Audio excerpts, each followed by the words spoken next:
Have you ever stopped to think about how much your body language influences not only how others see you, but also how you see yourself? Picture someone walking into a room, their shoulders slouched, their gaze fixed on the floor. What does that image tell you about them? Now imagine someone else, walking tall, their shoulders back, their head held high, meeting the world head-on.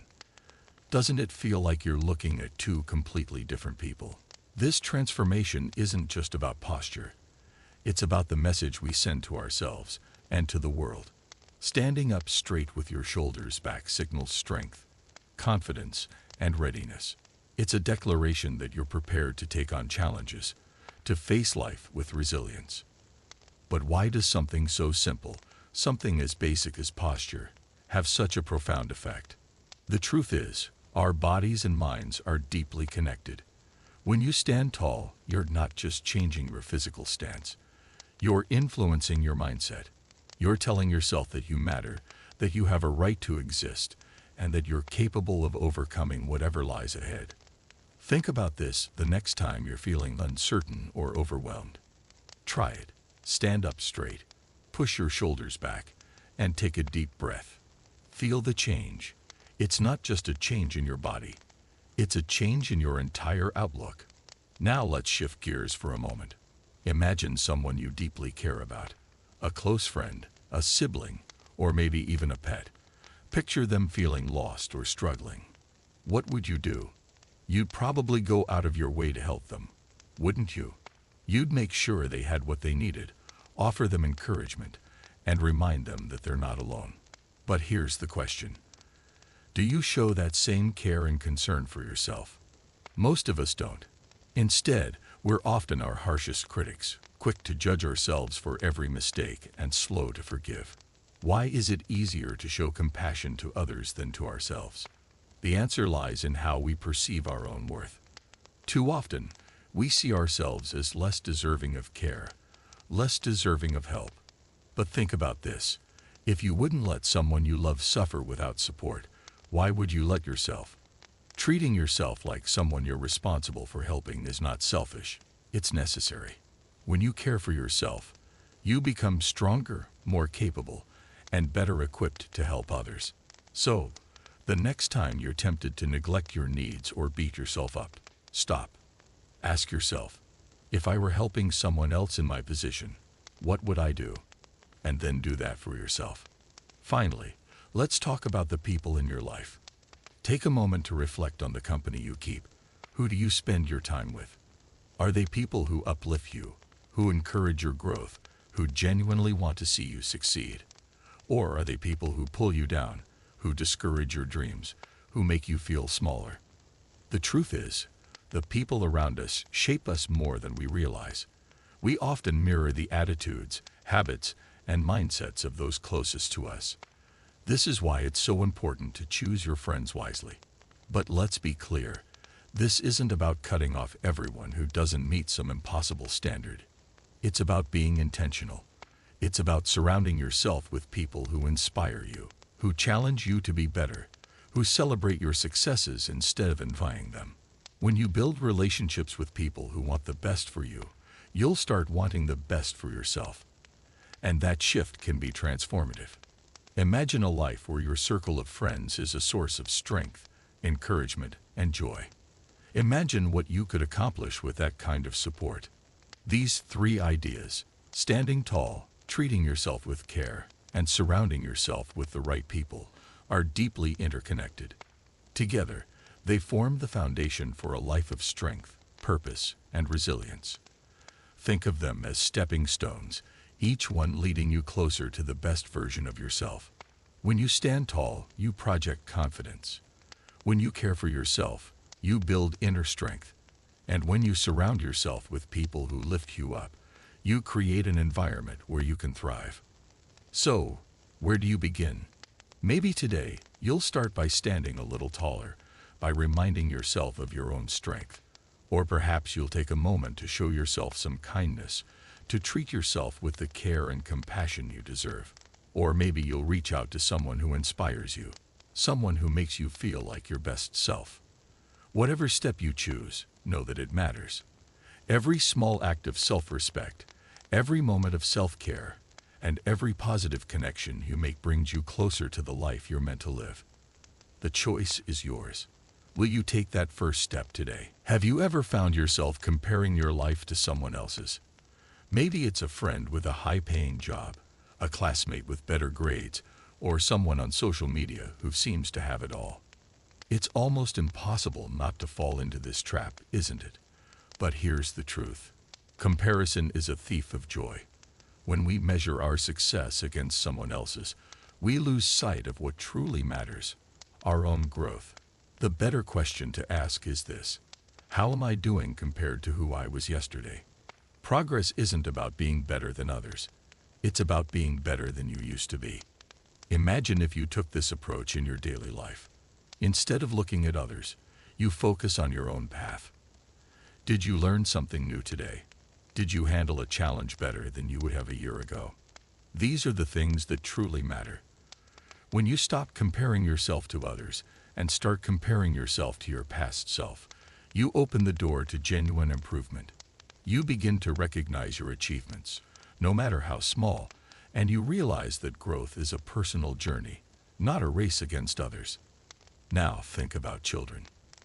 They're full of potential, curiosity, and energy, but they're also a reflection of their environment. As parents, teachers, or even older siblings, we have a responsibility to guide them. But here's the challenge. How do you set boundaries without stifling their growth? How do you teach discipline while still allowing them to explore the world? One key is understanding that children need structure, but they also need freedom. When we let them do whatever they want, we fail to prepare them for the real world. But when we set thoughtful limits, we help them grow into capable, respectful, and kind individuals. This brings us to a hard truth. Sometimes children do things that frustrate us. Maybe it's the constant tantrums, the refusal to listen, or the endless questions. But here's the thing. If we allow these behaviors to persist unchecked, we may find ourselves disliking the very people we love most. That's why it's so important to guide children with both firmness and compassion. Teach them how to behave in a way that makes life better for everyone, including themselves.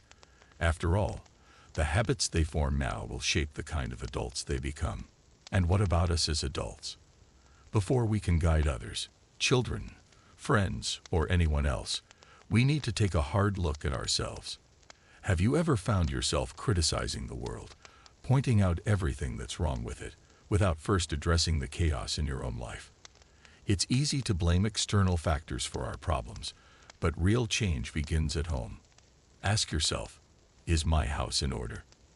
Am I taking responsibility for my actions, my habits, and my choices?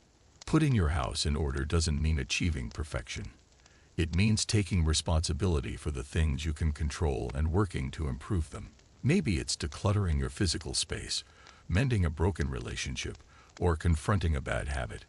Whatever it is, starting with your own life gives you the clarity and strength to face the world with integrity.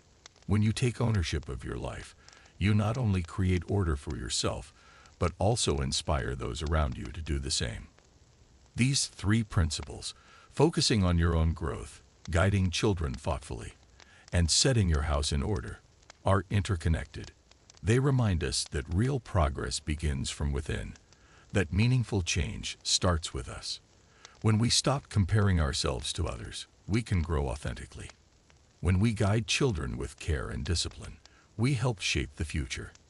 And when we take responsibility for our own lives, we lead by example, showing others what's possible. So ask yourself, what's one thing you can do today to focus on your growth instead of comparing yourself to others? How can you guide the younger people in your life with love and structure? And what's one small step you can take to bring order to your own life? The answers may not come all at once, but every step matters. Change begins with you, and it begins today. What drives your actions? Is it the pursuit of something meaningful, or is it the need for convenience, the desire for what feels good in the moment? It's easy to choose the path of least resistance, to focus on short-term gains and instant gratification. But have you ever noticed that the most fulfilling moments in life often come from doing what's meaningful, even if it's hard. Think about the times when you've pursued a goal that truly mattered to you. Maybe it was learning a skill, building a relationship, or standing up for what you believe in. Those moments weren't easy, but they gave or often require sacrifice. It might mean delaying gratification, putting in extra effort, or stepping outside your comfort zone. But in doing so, you align yourself with something greater than temporary pleasure. You build a life that's not only satisfying in the moment, but also rich with long-term rewards. Meaning isn't something that just happens to us. It's something we create by the choices we make. Every day, we're faced with opportunities to choose what's meaningful over what's expedient. The question is, which path will you take? Now let's talk about something fundamental: truth. How often do we tell ourselves little lies to make life easier? Maybe it's pretending everything is fine when it's not, avoiding difficult conversations, or telling someone what they want to hear instead of what they need to hear. At first, these lies might seem harmless, even helpful. But over time, they start to pile up, creating a web of deception that traps us. Truth, on the other hand, is like a clear path. It might be difficult to walk at first, but it leads to a place of freedom and authenticity. When you commit to telling the truth, or at least not lying, you take a stand for integrity. This doesn't mean being brutally honest in a way that hurts others. It means being sincere, being real, and facing life as it is, not as we wish it to be. Truth has a way of cutting through the noise, of bringing clarity to situations that feel complicated. It's not always easy, but it's always worth it.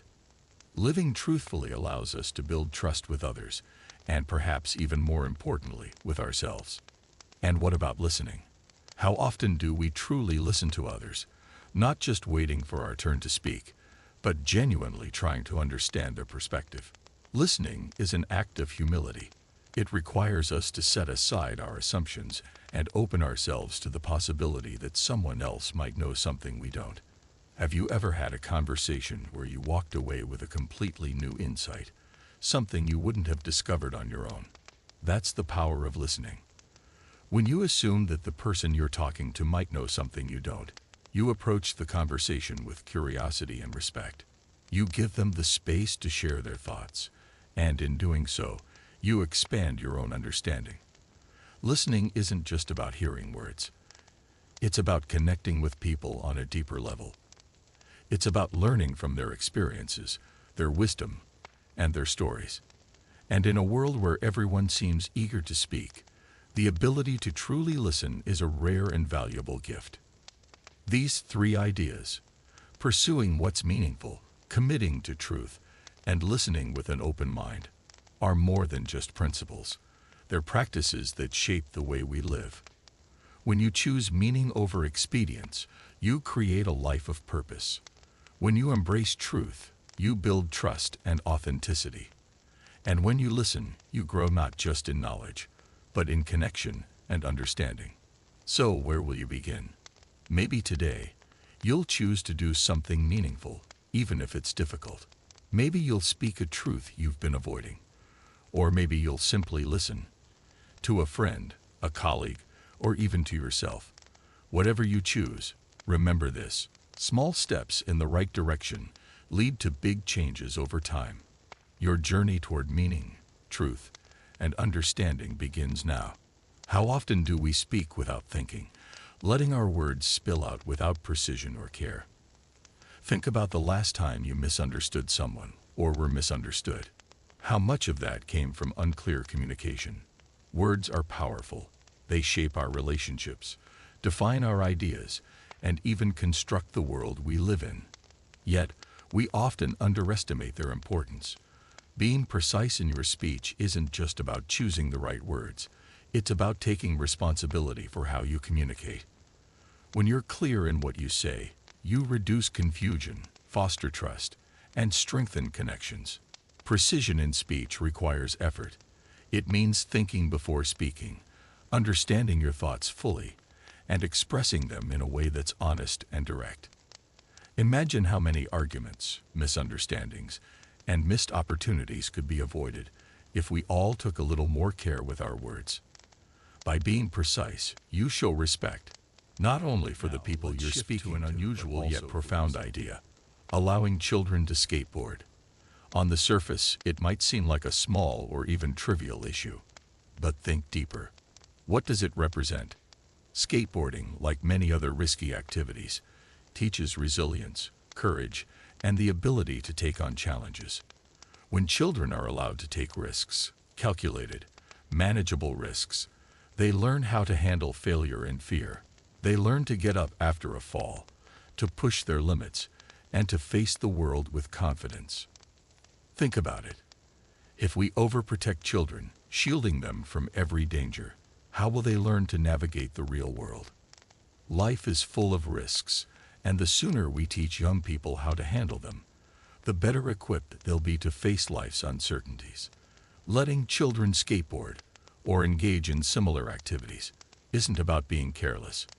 It's about fostering growth. It's about showing them that while falls and failures are inevitable, they are not the end. They are opportunities to learn, to grow, and to try again.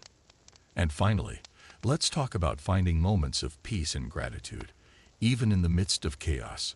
Imagine walking down a street, overwhelmed by the stresses of your day, when you spot a cat lounging in the sun. Its calm, effortless contentment might make you pause. In that moment, you're reminded of the simple joys life has to offer.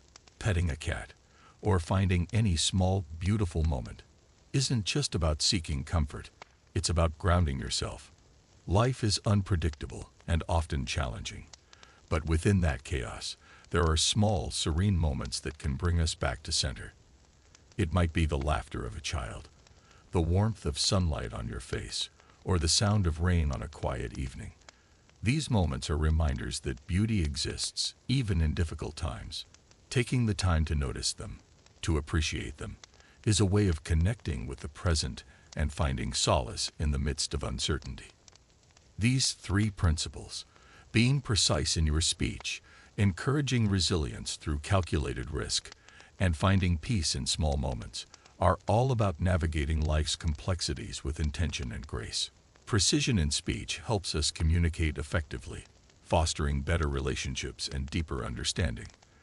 Allowing children to take risks builds strength and courage, preparing them for the challenges ahead.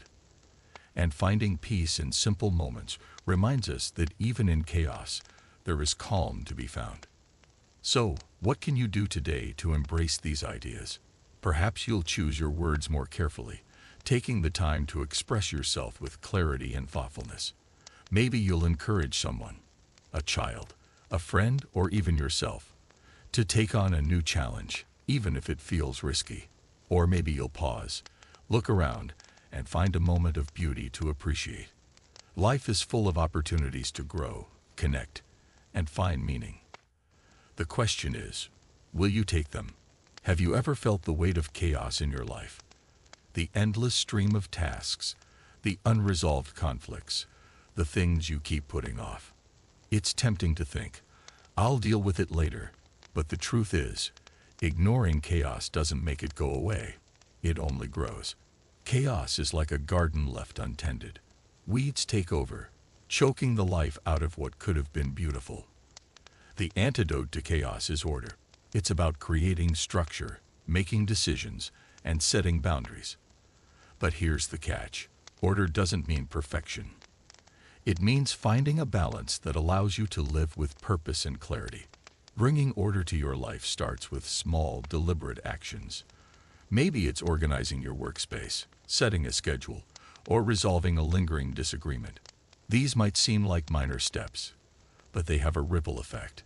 Each bit of order you create gives you the clarity and energy to tackle the next challenge.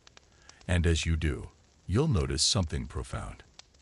As the chaos in your external world decreases, so does the chaos within. Order gives you room to think, to breathe, and to focus on taking responsibility, not just for your own life, but for the world around you. It's easy to feel powerless in the face of global problems or even local challenges. But what if you started small? What if you decided to take responsibility for the little things you can control? Maybe it's cleaning up your own messes, helping a neighbor, or standing up for what's right in your community. Taking responsibility doesn't mean fixing everything. It means doing what you can, where you can. When you step up, even in small ways, you inspire others to do the same. Responsibility is contagious. And as more people take ownership of their actions and their impact, the world begins to change. Imagine the power of a community where everyone takes responsibility, not just for themselves, but for each other. It's a simple idea, but it has the potential to transform the way we live. And finally, let's talk about the importance of meaning over convenience. We live in a world that often prioritizes ease and efficiency. Fast food, quick fixes, instant gratification. It's all designed to make life easier. But is easier always better? Think about the most meaningful moments in your life. Were they easy? Probably not. They likely involved effort, struggle, and sometimes even pain. But they were worth it because they mattered. Choosing meaning over convenience is about looking beyond the surface. It's about asking yourself, what will bring me lasting fulfillment, not just temporary satisfaction? It might mean putting in the hard work to pursue a dream, taking the time to nurture a relationship, or standing firm in your values even when it's inconvenient. These choices aren't always easy, but they lead to a life rich with purpose and depth. These principles, bringing order to chaos, taking responsibility, and choosing meaning over convenience, are interconnected. Together, they form a foundation for living with intention and integrity. When you bring order to your life, you create the space to focus on what matters. When you take responsibility, you contribute to a better world. And when you choose meaning, you build a life that's truly worth living. So, what step will you take today? Maybe you'll bring a little more order to your day by organizing your thoughts, your space, or your priorities. Maybe you'll take responsibility for something you've been avoiding, whether it's a task, a relationship, or a decision. Or maybe you'll choose to pursue something meaningful, even if it's inconvenient. Each of these steps matters, and each one brings you closer to the life you're capable of living. The choice, as always, is yours.